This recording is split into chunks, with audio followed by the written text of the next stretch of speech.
Breaking news, we've now learned that House Republicans have started this vote on this new deal to avert a potential government shutdown ahead of the deadline tomorrow night. So you see this vote is in progress. They've been debating on the House floor here for quite some time. Again, you're looking live here. Lawmakers were debating this measure. Now they're voting. We want to bring in Jay O'Brien for more on this. So, Jay, as you watch these numbers come in here, look, this is widely expected to fail. At this point, I'm seeing 96 nays on the Democratic side here. What are you hearing? Are people exiting? Are you able to talk to anyone? What do we know about this vote? We'll keep an eye on those Democratic no's, Kana, because it's Democrats who are going to tank this, right?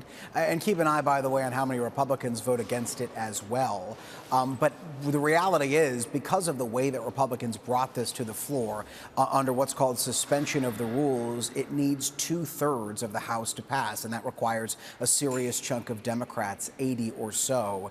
And it doesn't look like Mike Johnson's going to get that, and that's because Democratic leadership made it clear to their members that they do not support this funding package that Mike Johnson has put together, that they like the old deal that was struck, the one that Johnson threw out because it had that late-breaking opposition from Elon Musk and President-elect Trump. They don't like this new deal that Mike Johnson has had to cobble together really from late last night into today, released this afternoon. And of the several things they don't like, they are not in support of this extension of the debt ceiling, which President-elect Trump called for. The debt ceiling was going to be hit during Trump's, in the spring of Trump's first term here, or his second term, his return to office. And he called for that to be extended into at least January 2027, which is what he got here in this new plan from Speaker Mike Johnson. But Democrats said they did not want to do that. Democrats who typically are in favor of extending the debt ceiling and view it as a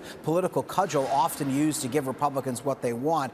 I've heard Democrats who say that they don't like that because they essentially believe Donald Trump is trying to kick the can down the road and take what is potentially a fraught political issue that would have come to bear in the first term, or in the early months of his second term rather, and push it into January 2027. Watch those numbers. We also want to go live now to House Speaker Johnson, who's addressing the media. Let's listen in. The American Relief Act of 2024 will provide temporary funding to get us into the first part of next year. We're excited about that because Republicans will have control of the White House and the Senate and the House, and we'll be able to make the key decisions about funding for the 2025 fiscal year. So this will allow us the opportunity to do that. In addition, we're going to take care of Americans who have suffered true devastating emergencies and disasters. We had, of course, a record hurricane season with Helene and Milton that did real damage across as many as 6 states. There's $100 billion to provide much-needed relief to those people, those Americans who have really been struggling and still are from those storms. And in addition to that, we have $10 billion of emergency aid to our farmers and ranchers.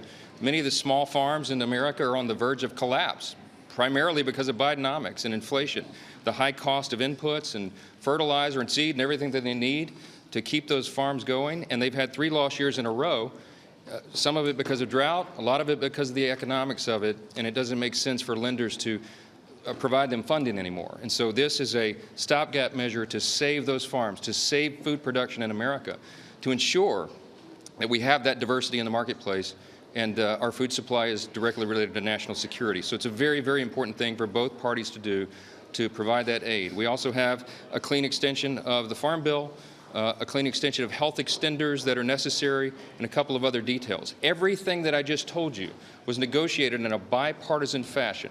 Both parties agreed to these terms, and that's what's on the floor right now. The only change in this legislation is that we are going to push the debt limit to January 30th of 2027.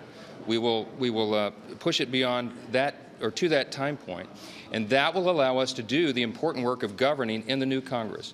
Why does that matter? Because we are committed to cutting hundreds of billions of dollars of wasteful spending out of the federal budget. That's what we're going to do. The DOGE effort with Elon Musk and Vivek Ramaswamy, the commitments that President Trump made on the campaign trail will come to fruition when we get about that very important work for the American people. The government is too big, it does too many things, and it does very few things well. We're going to cut and limit the size and scope of the government and get it under control for the American people. We have a mandate to do so. President Trump received 77 million votes in the election. House Republicans, 74.7 million votes, the most in history.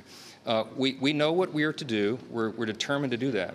And even though this vote would push the debt limit to 2027, it in no way reflects any lack of enthusiasm on our part to get about those serious cuts for the American people. We have to have fiscal responsibility as a core principle of our party. So that's what the House Republicans are committed to, every single one of them. We will get together and do that work, and it begins in early January. I hope that this vote passes tonight. We will send it to the Senate. We will extend funding, and we'll come back, and we will have the America First agenda come in roaring in January for the American people. Thank you so much.